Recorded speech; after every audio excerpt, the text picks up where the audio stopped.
Ir kas man padėjo nepalūžti, tai gydytoja mano, kuri mane priėmė pirmam vizitui, aš pas ją ten visokių kvailų klausimų klausinėjau, ar galiu plaukus dažyti. Nu tai aišku, kad negali, kai tie plaukai tau nusmuks už 3 savaičių. Nu kam čia to reikia?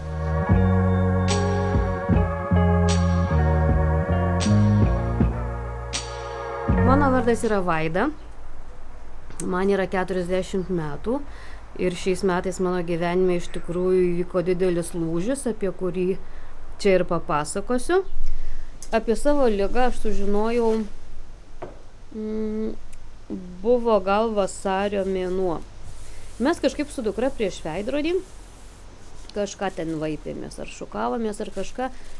Ir aš virš kairio, prie kaklo kairėje pusėje pamačiau, kad mano tas kaklas yra pakilęs. Ir mano pati pirma mintis ir buvo vėžys. Ir kai jau patekau į Santariškes, kai paėmė biopsiją ir atėjo atsakymas ligos, tai negaliu sakyti, kad buvau nustebusi. Aš tai ligai buvau pasiruošusi. Nu, nebuvau pasiruošusi, kad tai yra 4. stadija iš tikrųjų. Bet tik tas mano toksai, aš nežinau, aš nenorėčiau, kad žmonės tą patirtų. Aš atsiprašiau iš darbo, nes man paskambino, kad yra mano atsakymai ir atsakymus man gali paduoti tik į rankas. Ir man padavė lapelį, kuriame yra parašyta, kad visgi man yra vėžys. Ir tada aš vaikštau, atsimenu, po Santariškes ir niekaip neberandu, kur aš striukę esu pasikabinusi. Ir tokios kvailos mintys, kad va dar čia kažkoks dukrai pasirodymas, kad kažką ten reikia suplanuoti, kad aš dabar kaip ir nelabai galiu tuo vėžiu sirgti iš tikrųjų, nes planų tai mano kitokių buvo. Bet tyrimai parodė, kad liga iš tikrųjų yra išplitusi.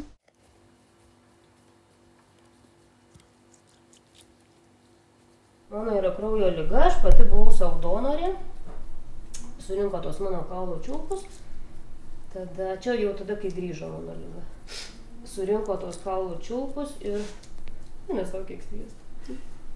Tai va, surinko tos čiulpus ir tada visiškai su kita chemija nualino organizmą ir man juos perpylė. Tai ta pati transplantacija, tai ten yra tiesiog, kai su švirkštu suleidžia į kateterį. Nieko ten baisaus, nieko ten sudėtingo. Nu, ta prasme, žmogui, ne mokslui.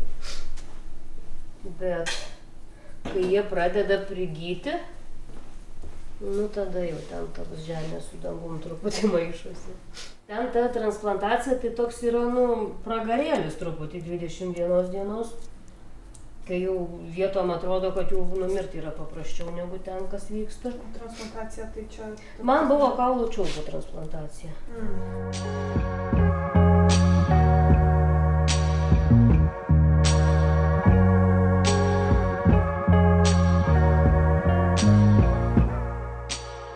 Tarp mano herojų yra mano tokia draugė, galiu ją vadinti draugė, kuria yra ta pati liga kaip ir man.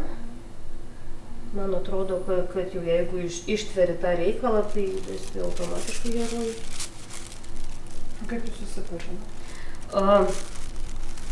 Yra Facebook'e tokia kelios grupės su mano diagnozė tiesiog sergančių vėžių žmonių.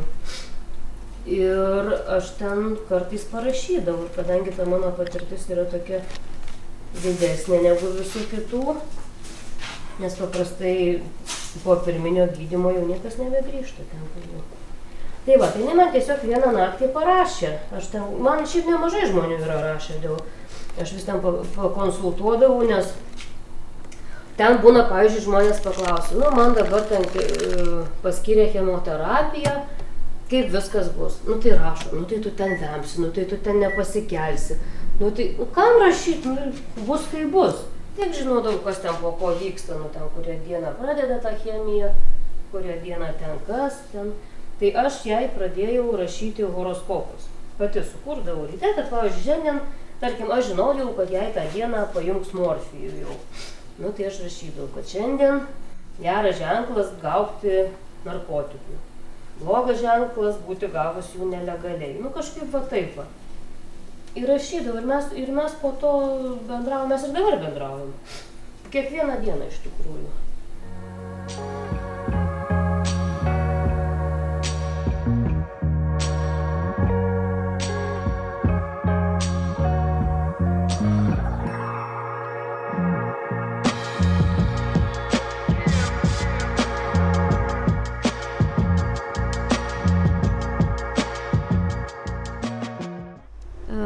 mano meilė dabar susideda iš tokių smulkmenų iš tikrųjų.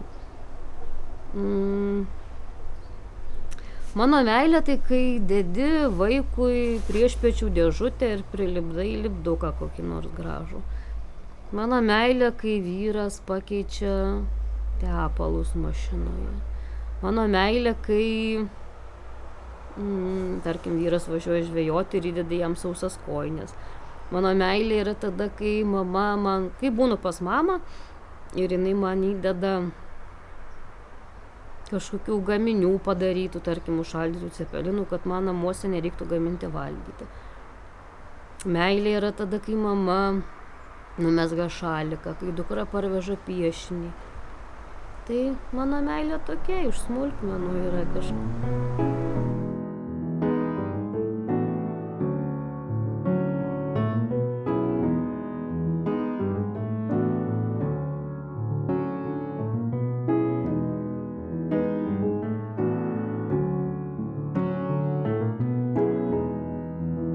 Gal mano smegenys yra tokios kažkokios keistos, aš pamirštu dalykus. Ir aš tą visą siaubą irgi esu iš tikrųjų pamiršusi. Aš atsimenu tuos epizodus, kai guliu reanimacijoje, kai mama prie lovos mano, kai kažkokius aparatus keičiama, kai sakė, kad jeigu nevalgysiu, tai maitins per zondą, bet aš irgi tokia protinga buvau, galvoju, maitinkit, numesiu svorio ir gerai atsikelsiu gražuolį. Tai va, iš tikrųjų tokios kvailos visokios mintys ir man atrodo, kad aš ne tunelį mačiau, bet mačiau. Tai visgi kažkas tenai yra. Ir kadangi buvo planas, kad manęs galimai nežadins, tai man atrodo, tuo metu, kai galimai planavo nebežadinti, aš ir mačiau tą savo tunelį.